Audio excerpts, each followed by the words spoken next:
Baik, terima kasih atas waktunya. Sebelumnya, perkenalkan nama saya Iwayan Budiantari, CGP Angkatan 11, Kabupaten Jemberana. Di sini saya akan memaparkan tentang diseminasi positif modul 1.4. Saya akan memberikan materi di mana saya sudah mendapatkan uh, praktek baik tentang budaya positif. Tentang budaya positif. Nah, sebelum dimulai, persilakan untuk peserta Bapak Ibu berdiri dulu untuk berdoa ya.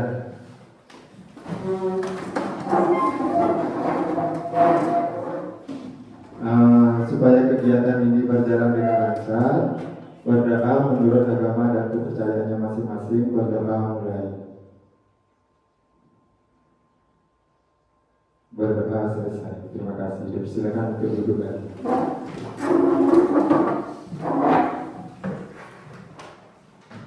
Nah, di sini konsep-konsep tentang kunci dalam modul budaya positif. Yang pertama yaitu perubahan paradigma belajar. Yang kedua, motivasi perilaku manusia. Yang ketiga, kebutuhan dasar manusia. Yang keempat, posisi kontrol restitusi. Yang kelima, disiplin positif. Yang keenam, nilai-nilai kebajikan. Yang ketujuh, keyakinan kelas. Dan yang terakhir, segitiga restitusi. Untuk yang terakhir, segitiga restitusi, nanti kita akan bahas apa sih itu segitiga restitusi. Terus bagaimana cara kita membuat supaya anak-anak itu dihukum baik tidak untuk anak-anak. Nah, bagaimana nanti caranya itu di segitiga restitusi ya. Sekarang saya lanjutkan.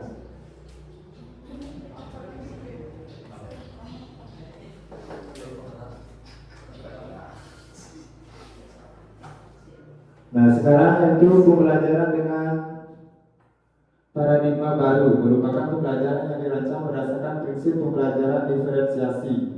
Bapak Ibu tentu sudah mengenal, apalagi sudah kurikulum merdeka, yaitu pembelajaran berdiferensiasi. Apa sih itu pembelajaran berdiferensiasi? Ada yang tahu?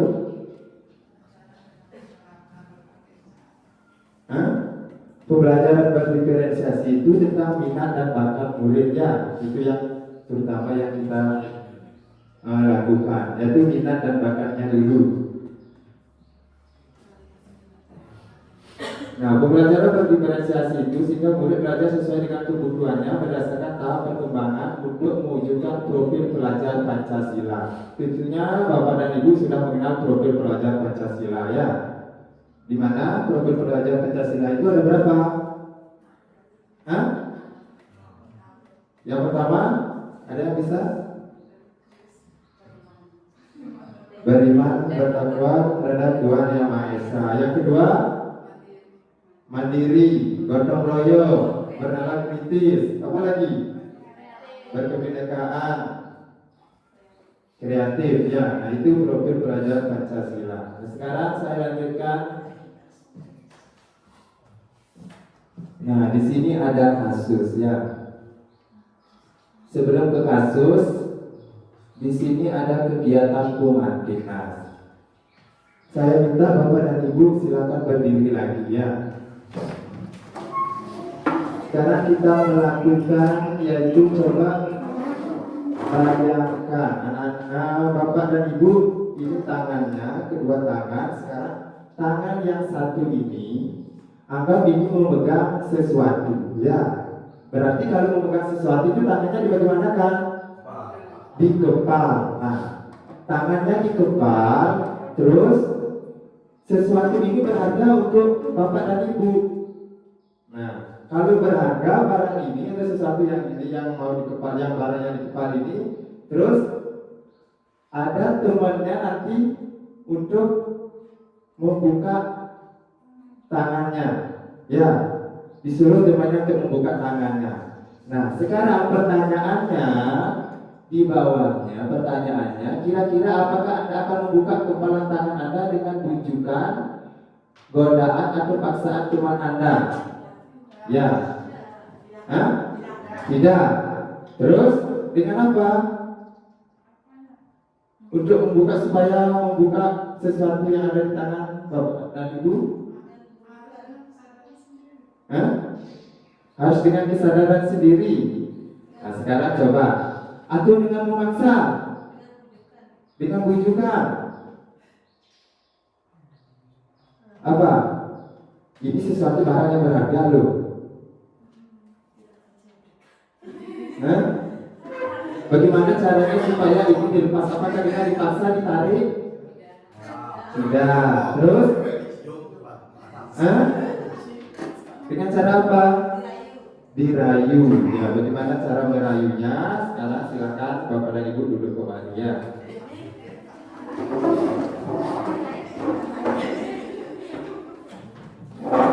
Nah sekarang saya mau meluruskan tentang miskonsepsi tentang teori kontrol, di mana ilusi guru mengontrol murid. Itu yang pertama.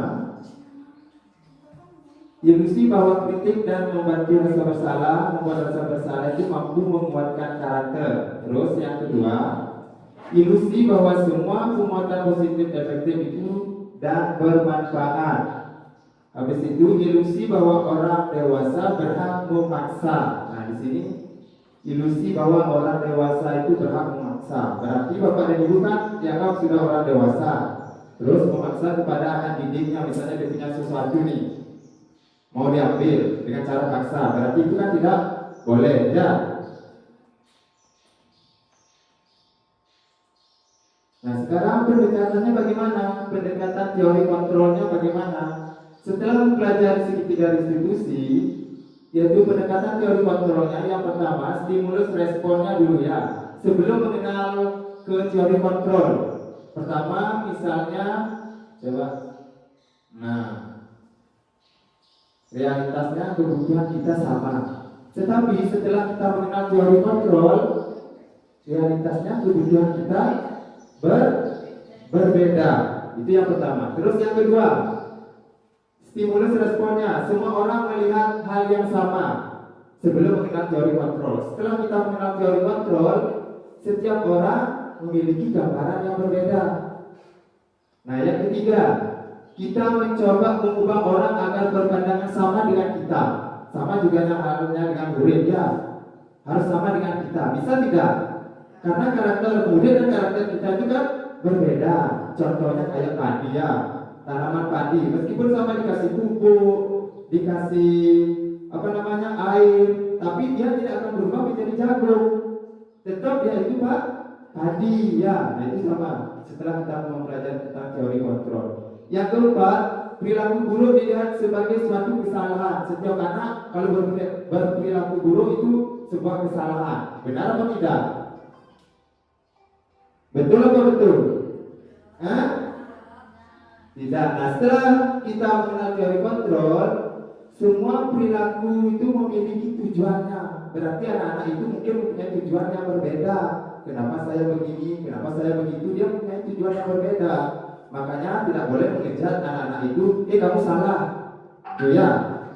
Nah terus, orang lain bisa mengontrol saya. Setelah kita mengenal teori kontrol, hanya Anda yang bisa mengontrol diri Anda, bukan orang lain. Benar tidak? Benar.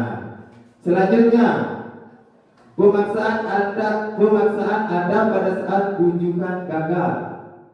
Terus setelah mempelajari teori kontrol, kolaborasi dan konsensus menciptakan pilihan-pilihan baru. Yang terakhir, model berpikir menang atau kalah. Setelah mengenal teori kontrol itu model berpikir menang, tetaplah menang. Ya, bisa dilanjutkan. Nah, sebelum lanjut, saya mau bertanya kepada Bapak Ibu. Tentunya karena kita dari kelas 1 sudah sampai kelas 6 sudah kurikulum merdeka, berarti sudah membuat keyakinan kelas di kelas. Ya, Nah, keyakinan kelas itu tumbuh dengan adanya budaya positif dulu ya.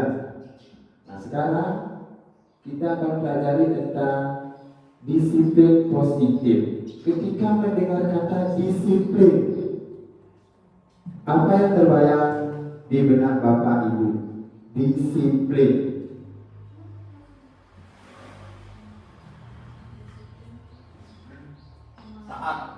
Taat. Ada yang taat. Ada lagi? Sesuai aturan. Nah, sekarang apa sih itu disiplin? Disiplin berasal dari kata disiplina yang artinya belajar. Ya. Disiplin mengacu pada disiplin diri yang memiliki tanggung jawab terhadap apa yang dilakukannya berdasarkan nilai-nilai yang diyakini. Nilai-nilai apa saja yang diyakini ya di sekolah itu namanya tentang disiplin ya.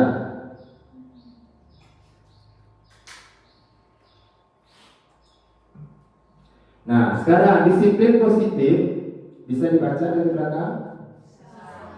Ya, disiplin positif merupakan salah satu cara penerapan disiplin tanpa adanya ancaman atau hukuman dan tanpa penghargaan atau reward yang bertujuan untuk menumbuhkan kesadaran dari dalam diri. Ya, disiplin positif itu merupakan salah satu cara penerapan disiplin tanpa adanya ancaman atau hukuman. Nah, sekarang kan Bapak Ibu bisa berpikir tidak perlu menghukum murid. Ya, bagaimana sih caranya kita menghukum supaya murid itu tidak ya tidak boleh menghukum ya. Bagaimana caranya supaya dia sadar sendiri kesalahannya itu seperti apa? Kan begitu. Kita tidak langsung mengejarnya, oh kamu salah. Bagaimana caranya? Sekarang saya lanjutkan.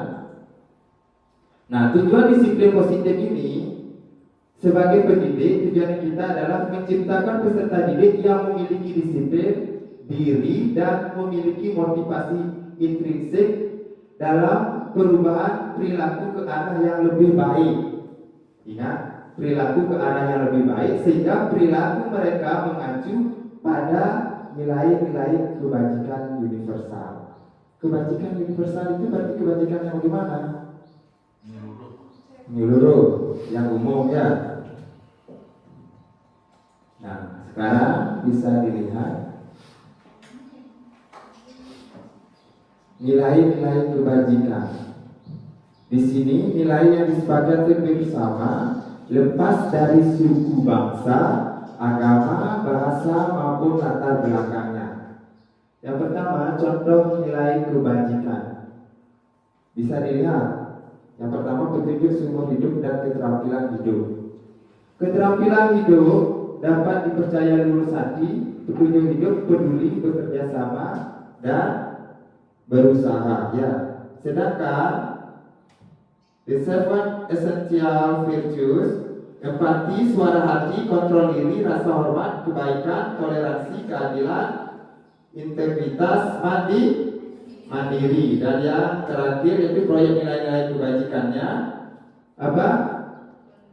Peduli, rajin, terus integritas, rasa hormat, kebersihan, kesantunan, terus komitmen, toleransi, percaya, dermawan, keteraturan, bersyukur, dan apa lagi satu? Santun ya.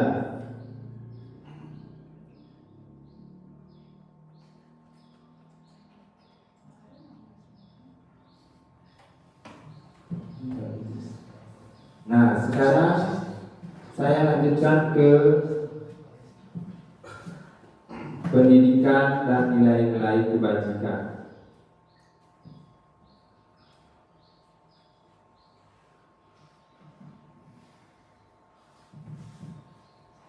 Beberapa institusi atau organisasi pendidikan tersebut telah memiliki nilai-nilai kebajikan yang diyakini dan disepakati bersama. Salah satunya adalah nilai-nilai kebajikan yang ingin dicapai oleh setiap anak Indonesia yang kita kenal dengan profil belajar Pancasila. Ada yang bisa nyanyikan lagu profil belajar Pancasila?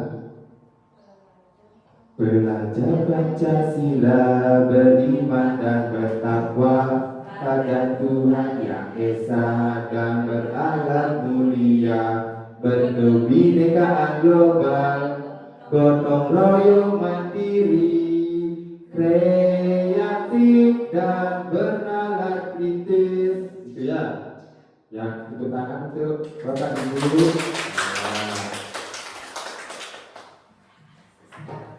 Nah, selanjutnya kebutuhan dasar manusia, ya. Segala sesuatu yang kita lakukan untuk mendapatkan apa yang kita inginkan, atau seluruh tindakan yang kita lakukan memiliki tujuan tertentu, dan semua usaha terbaik yang kita lakukan adalah upaya agar kebutuhan dasar kita terpenuhi. Berarti itu kebutuhan dasar manusia, ya. Segala sesuatu yang kita lakukan untuk mendapatkan apa yang kita inginkan, seluruh tindakan yang kita lakukan memiliki tujuan tertentu, dan semua usaha terbaik yang kita lakukan adalah upaya agar kebutuhan dasar kita terpenuhi.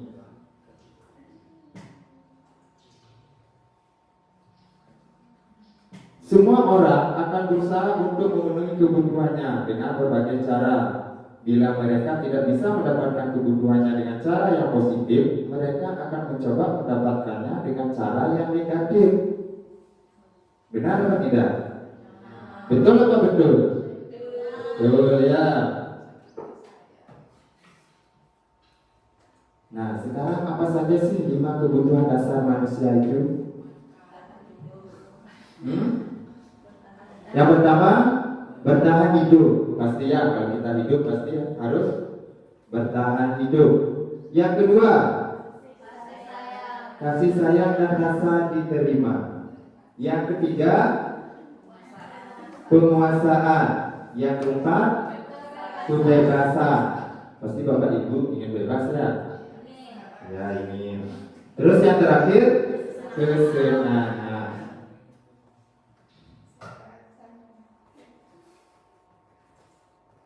Nah, di sini ada kasus.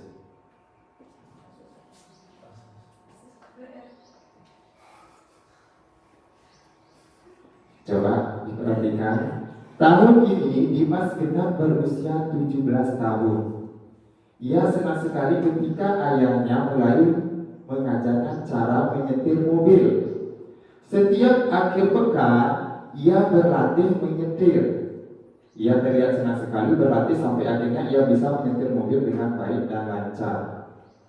Ketika ibunya bertanya pada Dimas, apa yang membuat dia ingin bisa menyetir mobil? Ketika jawaban Dimas adalah seperti ini, kebutuhan apa yang ingin dia penuhi. Nah, sekarang kebutuhan apa sih yang Dimas ingin penuhi? Ada yang tahu?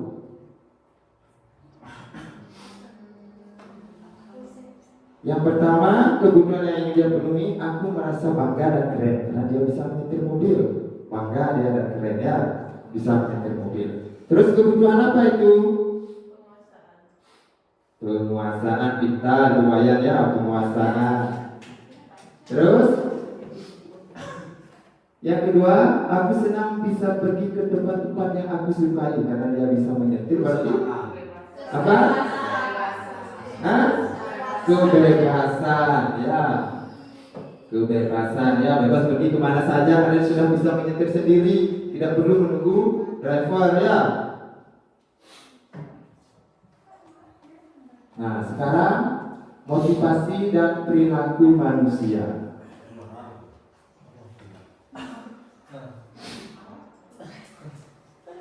Motivasi dan perilaku manusia yang itu ada dua, ada ekstrinsik dan intrinsik. X-nya itu berarti di luar, I-nya. Ekstrinsik itu yang pertama untuk menghindari ketidaknyamanan atau hukuman. Terus untuk mendapatkan imbalan. Sedangkan intrinsiknya untuk menjadi orang yang mereka inginkan dan menghargai diri sendiri dengan nilai-nilai yang mereka percaya.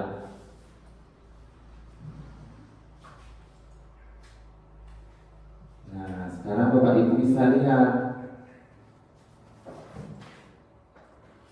konsep disiplin dengan identitas gagal. Berarti kalau kita melakukan ini di sekolah, otomatis dikatakan identitas kita gagal.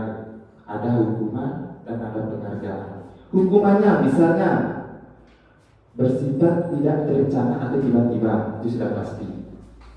Bisa berupa fisik maupun psikis. Terus murid merasa tersakiti, benar tidak kalau dihukum muridnya? Nah, kalau tidak dihukum, diberi penghargaan. Misalnya kalau diberi penghargaan hanya efektif dalam jangka waktu pendek. Pada saat itu aja diberi penghargaan, pada saat itu dia merasa senang. Terus dapat merusak hubungan, mengurangi ketepatan dan menurunkan kualitas mematikan. Nah, itu konsep disiplin dengan identitas gagal. Nah, sekarang bagaimana kalau konsep disiplin dengan identitas sukses?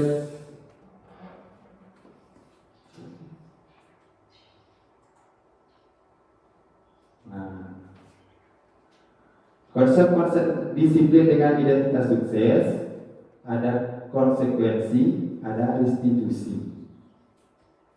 Konsekuensi penguatan jangka pendek perlu monitoring berkelanjutan, stimulus respon, murid menghormati peraturan, kehilangan waktu untuk merenungi kesalahannya. Berarti murid itu merenungi kesalahannya sendiri ya, tanpa kita mengejar dia. Terus restitusinya, murid bertanggung jawab untuk perilakunya, fokus pada pemecahan masalah jangka panjang, murid menghormati dirinya dan orang lain, dirinya memegang kontrol, murid bersemangat memperbaiki kesalahannya. Berarti dia nanti mau memperbaiki kesalahannya sendiri. Misalnya contoh, ada murid yang terlambat nih masuk ke sekolah. Kenapa kamu terlambat? Nanti Bapak kasih hukuman kamu terlambat. Nah, itu termasuk apa? Hah? Itu hukuman. Berikan saksi ya, berarti itu identitasnya gagal. Berarti kalau seperti itu, muridnya ada kasusnya seperti itu, bagaimana cara kita? Kita dekati dulu, kita panggil, lalu kita tanyakan. Ya. Nah, itu nanti kelanjutannya ya, sebelum sampai ke sana.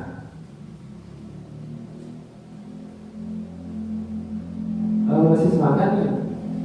Masih? Kalau tidak kita isi breaking dulu ya. Silakan berdiri dulu.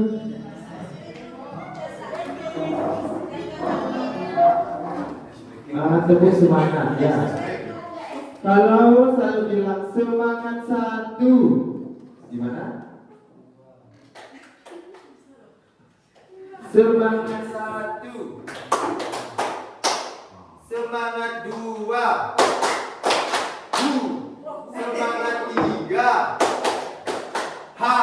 ya semangat 1, 2, 3,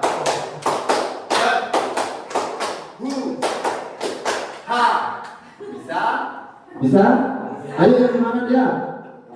Semangat 1, semangat 2,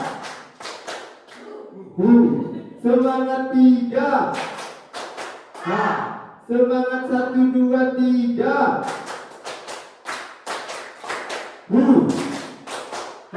ya pintar semuanya ya. Silakan duduk kembali. Ya tidak kantor ya. Nah, sekarang saya lanjutkan ke konsep disiplin pendekatan restitusi.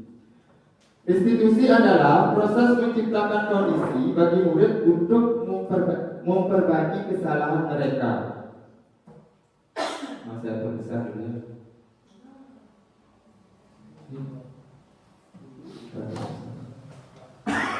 Hingga mereka bisa kembali pada kelompok mereka dengan karakter yang lebih kuat. Nah, ingat, restitusi itu adalah proses menciptakan kondisi bagi murid untuk memperbaiki kesalahan mereka hingga mereka bisa kembali pada kelompok mereka dengan karakter yang lebih kuat. Ciri-cirinya bukan menebus kesalahan, tapi belajar dari kesalahan, memperbaiki hubungan, tawaran bukan paksaan, ya, tawaran bukan paksaan, menuntut untuk melihat ke dalam diri, mencari kebutuhan dasar yang mendasari tindakan, fokus pada karakter bukan tindakan, fokus pada solusi. Itu tentang restitusi. Nah, sekarang kita akan belajar tentang hukuman, konsekuensi, dan restitusi. Ini kasusnya, murid terlambat masuk ke kelas. Pernah tidak anak didik bapak ibu terlambat masuk ke kelas? Pernah. Nah, coba dilihat. Kalau hukuman, guru menghukum murid tersebut dengan berdiri di depan kelas atau tidak boleh masuk kelas. Itu hukuman. Konsekuensinya, guru memberikan konsekuensi dengan mengambil jam istirahat untuk mengerjakan tugas, menggantikan keterlambatannya. Sekarang restitusinya bagaimana? Guru bertanya tentang keyakinan kelas yang telah dibuang. Kita kan sudah membuat keyakinan kelas nih di kelas. Menanyakan apa penyebab terlambat, membantu menyelesaikan masalahnya, dan siswa menghormati guru dan teman yang lainnya. Ya, itu restitusi.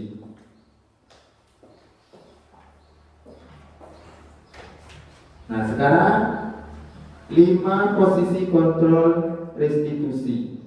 Ada sebagai teman, sebagai pemantau, sebagai manajer, hukuman, dan membuat rasa bersalah.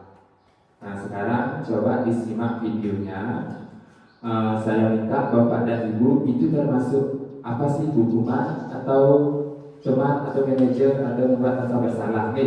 Perhatikan videonya dan didengarkan dengan seksama.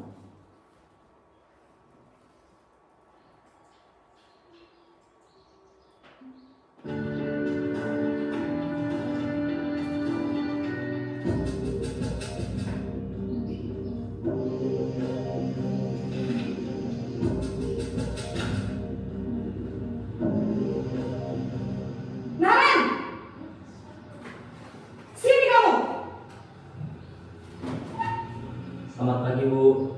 Selalu terlambat. Kamu deh, pasti terlambat. Maaf, Bu. Saya Apa? Apa coba? Alasan kamu apa lagi? Kapan sih kamu tidak terlambat? Malas sekali ya kamu jadi anak. saya Dasar pemalas. Gak kapok-kapok sih kamu. Sudah berapa kali terlambat? Sana, kamu keliling lapangan basket 2 kali. Kenapa saya harus keliling lapangan basket, Bu? Kenapa? Kamu melawan ibu? Berani-beraninya jawab. Sudah terlambat, masih berani jawab pula. Sekarang, keliling lapangan basket 5 kali sekalian. Biar kapok. Cepat. Pergi sana ke lapangan basket.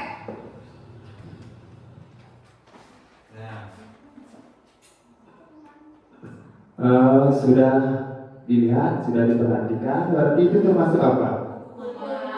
Hukuman pintar Bapak Ibu ya. Itu termasuk penghukum. Menghardik. Tahu menghardik? Apa? Ngeraih. Membentak. Menunjuk-nunjuk. Terus apa lagi? Bertepuk pinggang, membentuk, dan hukuman verbal maupun fisik. Nah, dampaknya bagi murid bagaimana? Murid jadi pendendam. Terus tidak menyukai guru atau pelajaran yang diampu ya. Aduh, penghukum berarti. Jadi Bapak Ibu sudah mengerti ya. Bisa dilanjutkan?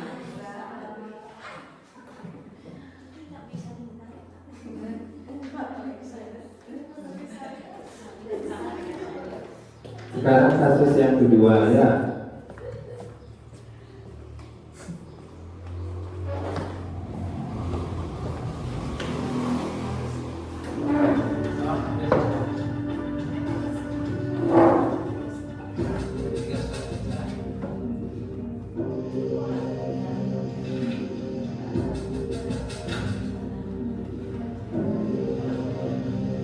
Naren,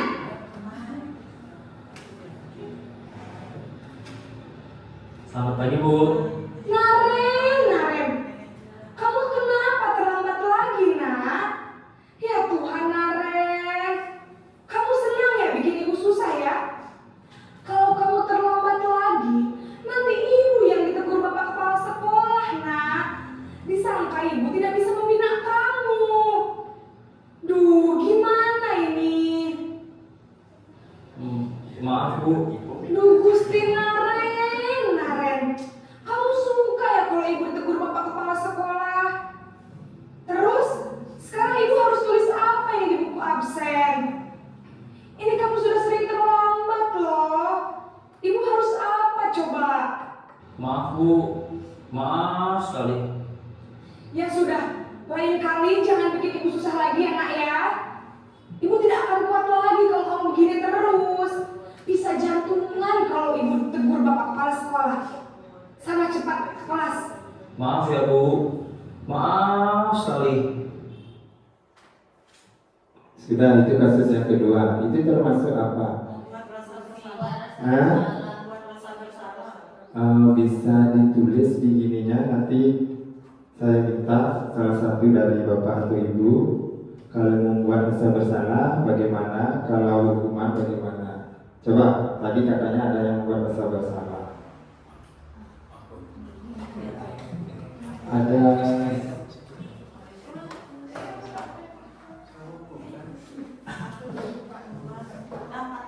Iya, dapat.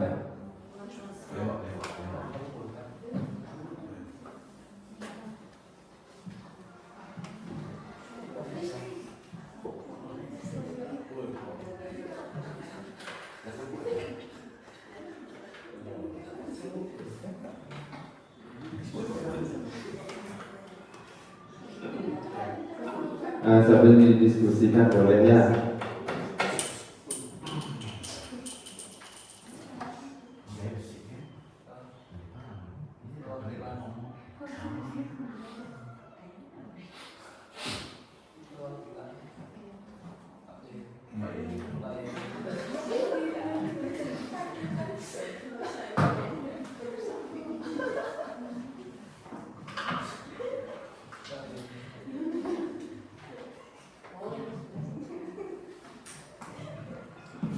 Ada yang sudah selesai?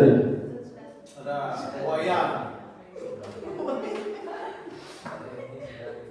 Jangan rekam ayo.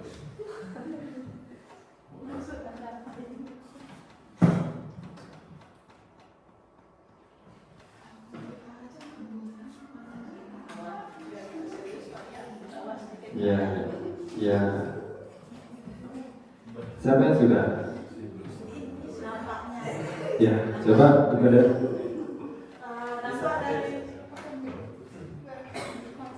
Terima kasih atas waktu yang diberikan kepada saya. Dari video yang telah disajikan,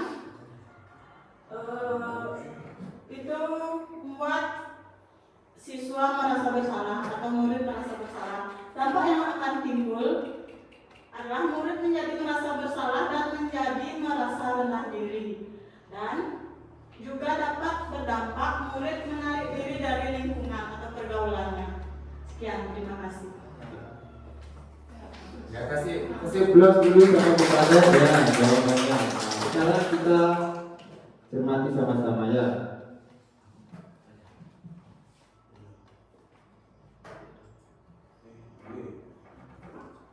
Ya berarti benar tadi jawabannya Bukada, yaitu membuat merasa bersalah, di mana suara melembut, tenang, namun kata-katanya menyalahkan murid. Meskipun suaranya lembut, tenang, tapi kata-katanya menyalahkan murid. Ya, menyatakan bahwa kesalahan ada pada murid dengan membuat seolah-olah guru itu menderita. Nah, apa dampaknya? Dampaknya murid merasa bersalah. Kalau sudah murid merasa bersalah, berarti identitasnya gagal.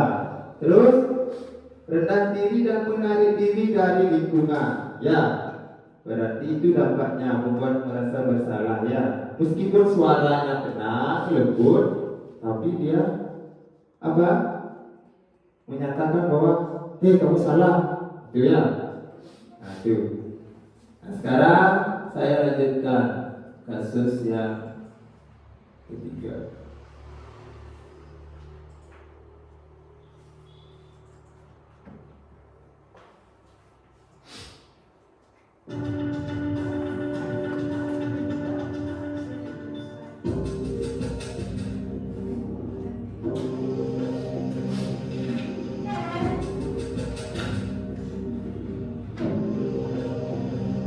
Namen,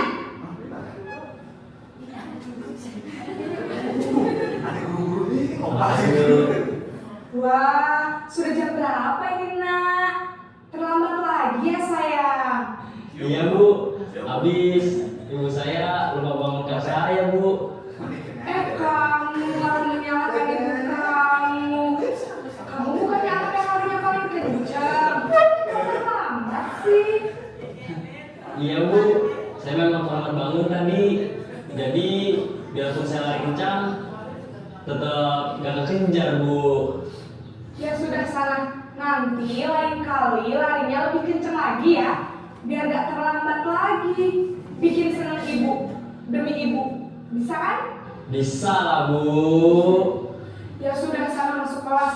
Ibu beresin urusan absen kamu. Kamu ini ada-ada saja. Sudah. Nah, sekarang saya minta lagi diskusikan. Berarti itu posisi sebagai apa? Coba tulis dulu ya. Siapa tahu ada jawabannya yang berbeda.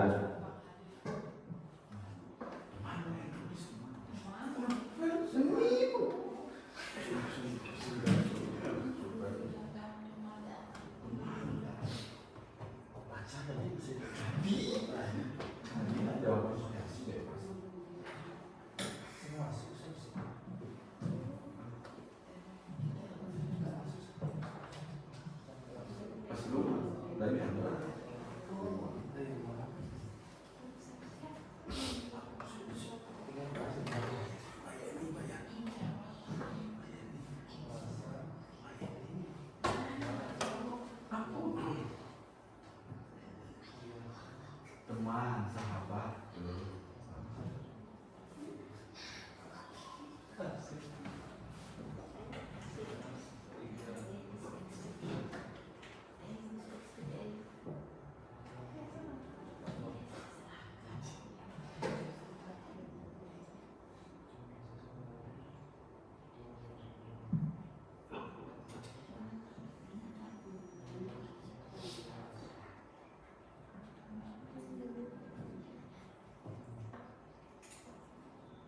Ada yang sudah? Atau masih berdiskusi? Ya, silakan.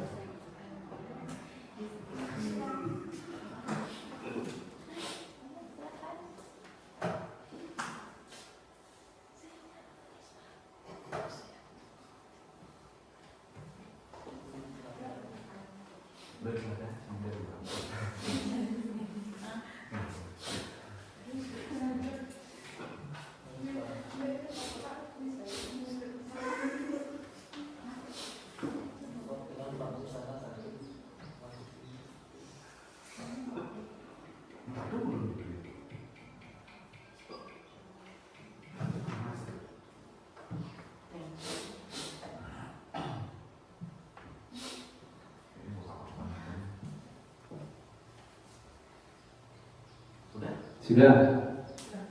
Ada yang bisa membantu saya? Ya, silakan Bu Susi. Baik, terima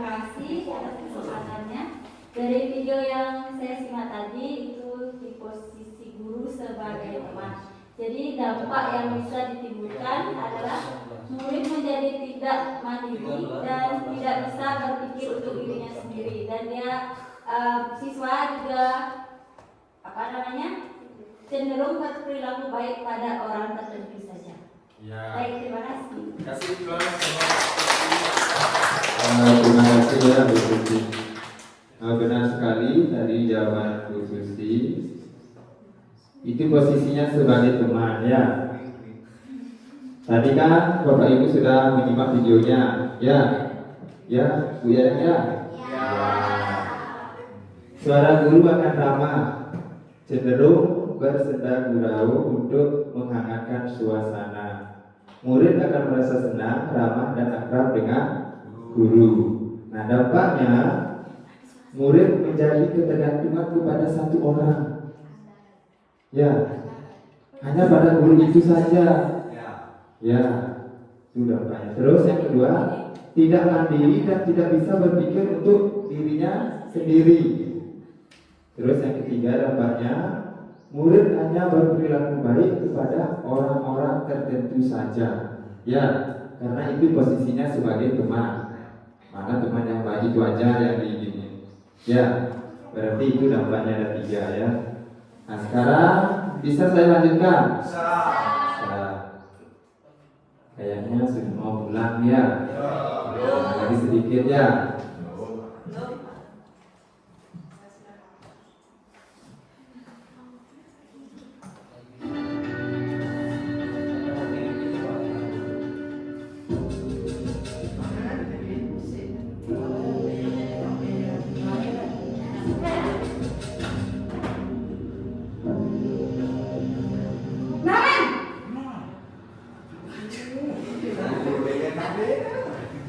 Selamat pagi Bu. Naren, apa peraturan sekolah kita tentang jam berapa kita harus masuk sekolah, Nak? Kita harus di sekolah jam 7 Bu. Iya betul, sekarang sudah jam 7.20. Naren sudah tahu konsekuensinya jika terlambat hadir. Paham Bu. Saya harus tinggal kelas pas jam istirahat selama 20 menit. Iya benar, konsekuensinya demikian. Jadi nanti jam 9.30 pas istirahat, kamu harus tinggal di kelas, kerjakan tugas tambahan untuk ketertinggalan kamu, ya? Baik Bu. Nah, sudah dilihat. Berarti tadi contohnya cuma ada 2 sama ibu sama siapa? Muridnya? Naren. Nah, sekarang posisi yang bagaimana? Coba diskusikan dulu ya. Ya, 3 menit saja. Nanti yang jawab bapak-bapak ya. Tadi kan ibunya sudah 2 nih. Biar tidak kalah saing. Apalagi bapak-bapak bodinya nih, dulu terutama. Ya.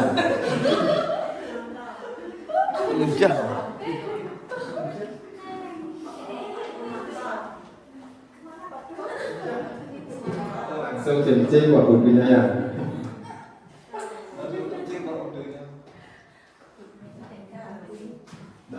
Silakan baca. Yang bawah.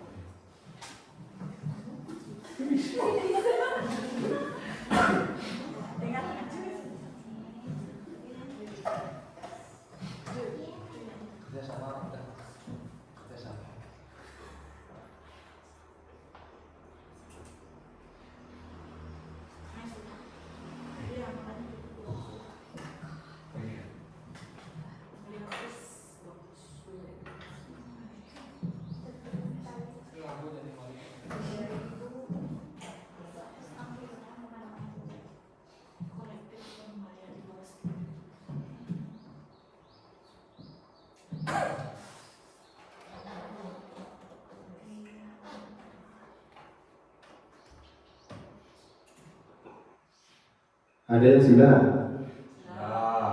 Sudah. Silakan siapa yang mau bapak-bapak? Tadi bapak punya. Ya silakan baca. Baik, terima kasih kepada Bapak Menedi. Di sini saya ingin menjawab. Menurut saya dari kasus yang saya lihat tadi di monitor, posisinya itu adalah sebagai monitor ya, atau pemantau. Nah, dampak yang kiranya dapat diterima oleh siswa yaitu siswa akan menghitung konsekuensinya sendiri tanpa memahami nilai kebajikan yang dituju. Ya, kira-kira seperti itu Pak Menedi. Terima kasih. Ya, terima kasih untuk Pak Putri saya. Jawabannya tepat sekali. Posisinya sebagai pemantau atau monitor. Di mana tadi ibunya suaranya datar, tidak emisional, tidak bersenda gurau, ataupun menggunakan suara bernada ya, bernada tinggi. Tercipta identitas diri positif atau berhasil guru mengarahkan murid berdasarkan peraturan dan konsekuensi. Ya, kalau sebagai pemantau atau monitor, itu dampaknya bagaimana? Yang pertama, murid akan menghitung konsekuensi dan hadiah tanpa memahami sepenuhnya nilai kebajikan yang dituju. Ya, itu menghitung konsekuensi dan hadiah tanpa memahami sepenuhnya nilai kebajikan yang dituju. Terus dampak yang kedua, murid tidak sepenuhnya mandiri. Nah, itu sebagai pemantau atau monitor.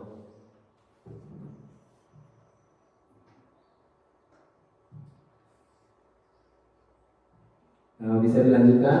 Bisa. Ada lagi yang mau ke belakang nih? Tidak. Lanjut ya.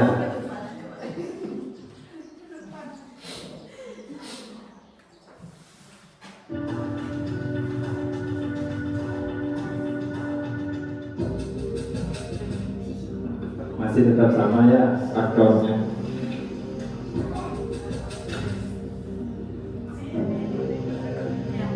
Naren,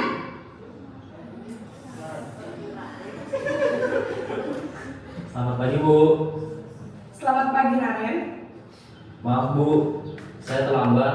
Iya, sekolah masuknya jam 7, sekarang sudah jam 7.20. Jadi sekarang bagaimana ini Naren? Maaf Bu, saya lupa setel alarm saya semalam. Baiklah, menurut kamu, keyakinan sekolah yang mana yang perlu kamu tingkatkan? Menghargai diri sendiri dan orang lain mungkin ya Bu. Setuju. Jadi, apakah Naren meyakini prinsip saling menghormati tersebut? Iya Bu, saya meyakininya. Apakah Naren bersedia memperbaiki masalah keterlambatan ini? Bersedia Bu. Bagaimana kamu akan perbaiki masalah keterlambatan ini? Saya akan coba untuk tidak lupa menyetel alarm saya Bu. Baik, kalau Naren lupa menyetel alarm di rumah, ada orang yang kira-kira bisa bantu mengingatkan tidak?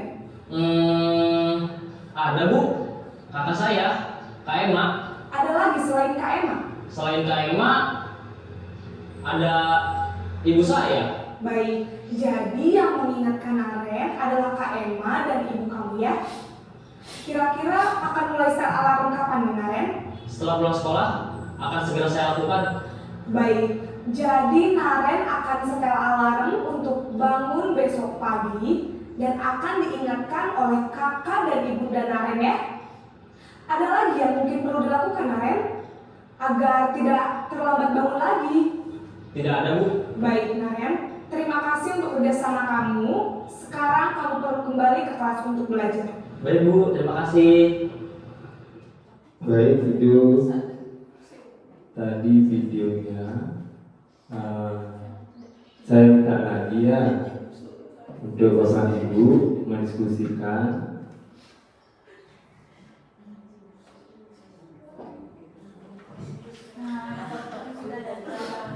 Oh iya, Bapak Ibu silakan dulu. Kenapa?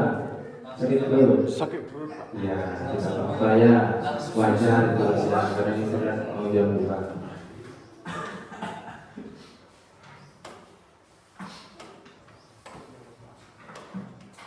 Baik, ada yang mau bantu saya?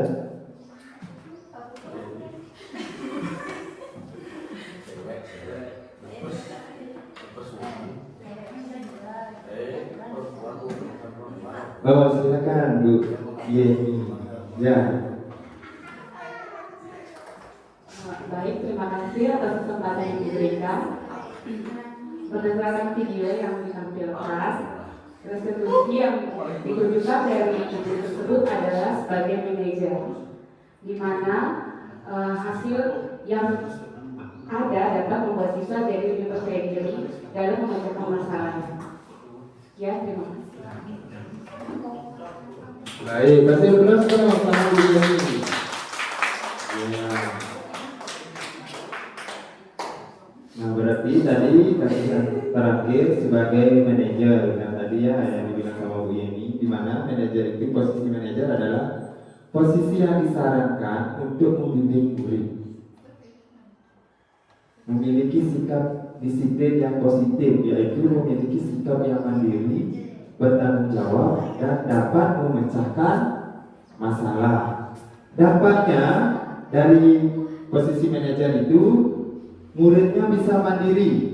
Terus yang kedua, percaya diri dan dapat memecahkan masalah. Ya. Nah, dari pertanyaan saya, ya, berarti kalau Bapak Ibu, posisi mana yang Bapak Ibu inginkan?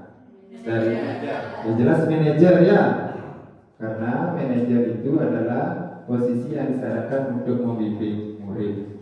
Bisa dilanjutkan? Bisa.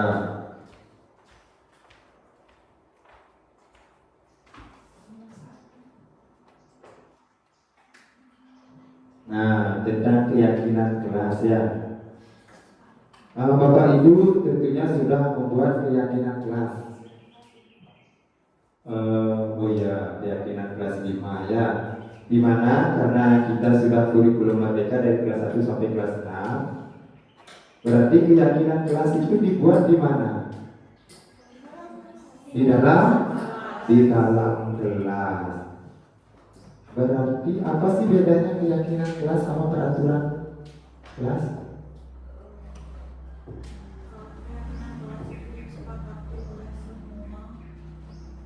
Ada yang bisa bantu saya, keyakinan kelas, apa beda keyakinan kelas sama peraturan kelas?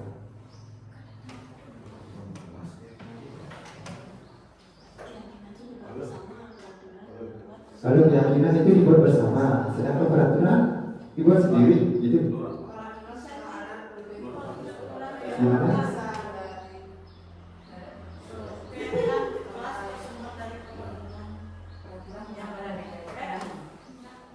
Gimana? Ada yang bisa bantu saya? Kalau keyakinan kelas itu disepakati antara murid dan guru, ada wali kelasnya sendiri, ya. Sedangkan peraturan itu boleh guru yang lain selain guru wali kelasnya, ya. Itu peraturan sama keyakinan. Sekarang langkah-langkah pembentukan keyakinan kelas, apakah sudah dilakukan seperti ini? Kalau Bapak Ibu kan sudah membuat keyakinan kelas di kelas, ya. Yang pertama, berdiskusi memunculkan peraturan-peraturan yang perlu ditaati warga. Sudah dilakukan? Sudah. Terus yang kedua, mengubah peraturan-peraturan menjadi kalimat yang lebih positif.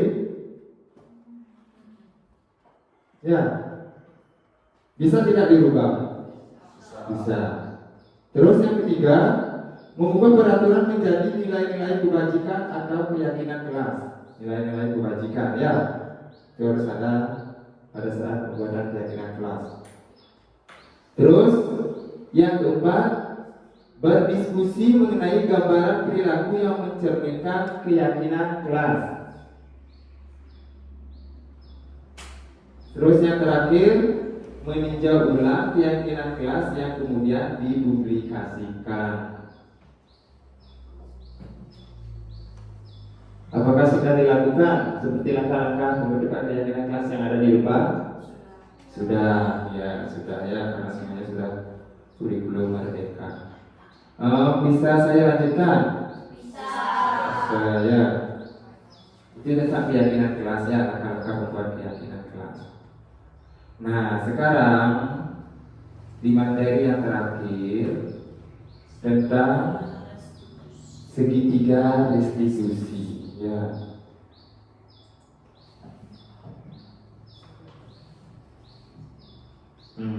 Perhatikan.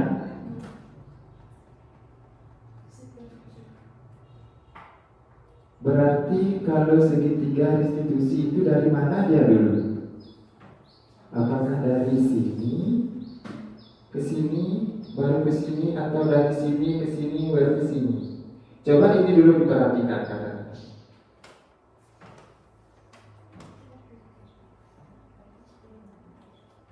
Setiap orang pasti pernah melakukan kesalahan. Kamu tentu punya alasan mengapa melakukan itu. Terus keyakinan kelas apa yang telah kita sepakati. Berarti kalau ada siswanya yang bermasalah, pertanyaan yang muncul yang pertama itu apa dulu? Hah?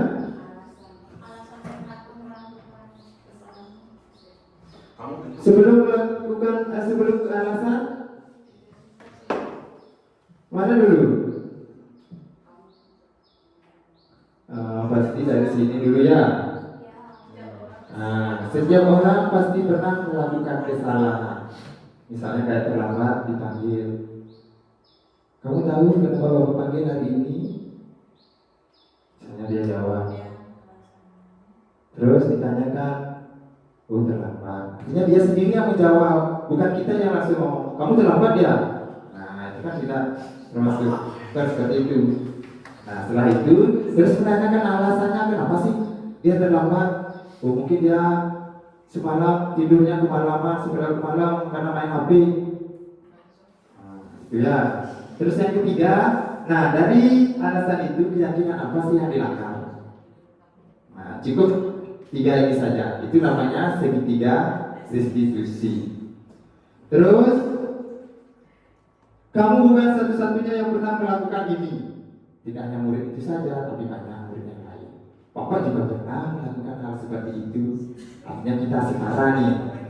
Ya, ya. Ibu pernah juga melakukan seperti itu, terlambat. Ya, memposisikan diri itu setara. Ya. Terus alasannya, adakah cara yang lebih efektif untuk mendapatkan apa yang kamu butuhkan? Yang ketiga, kamu ingin menjadi orang yang seperti apa nanti ke depannya. Itu tentang segitiga restitusi.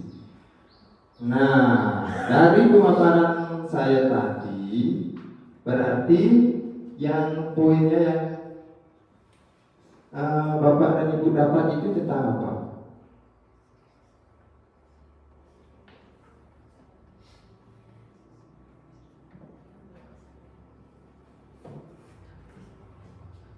Tentang budaya positif dan segitiga restitusi ya.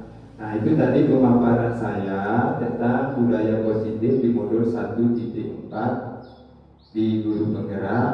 Nah mudah-mudahan kedepannya Bapak dan Ibu bisa mengimplementasikan atau bisa ya sedikit tidaknya dulu mempraktekkan, bukan langsung ya bertahap. Saya juga masih belajar. Artinya kita bertahap bersama-sama membangun supaya sekolah kita ini ya kedepannya lebih apa? Lebih maju ya. Ya, dapat juara baik di akademis maupun akademis. Nah, untuk itu ada pertanyaan dulu sebelum saya akhiri. Berarti tadi tentang budaya positif sudah ya, tentang segitiga restitusi sudah jelas Bapak Ibu ya. Ya. Sudah, terima kasih. Baik. Terima kasih atas waktunya sudah mau ikut berpartisipasi dalam kegiatan ini. Nah, supaya kedepannya saya menjadi guru yang lebih baik ya kedepannya, dan Bapak Ibu yang lain bisa mengikuti jejak saya ya. Nah, bila ada kesalahan yang sengaja maupun tidak disengaja, saya mohon maaf. Dan Karena tadi kita diawali dengan doa, diakhiri pula dengan doa ya, supaya nanti bulannya kita selamat sampai rumah ya. Silakan berdiri dulu. Baik, karena pemaparan materi tentang budaya positif modul 1.4 sudah selesai. Sekarang kita akhiri dengan doa menurut agama dan kepercayaannya masing-masing, supaya nanti pulangnya Bapak dan Ibu selamat sampai tujuan. Ya, berdoa mulai.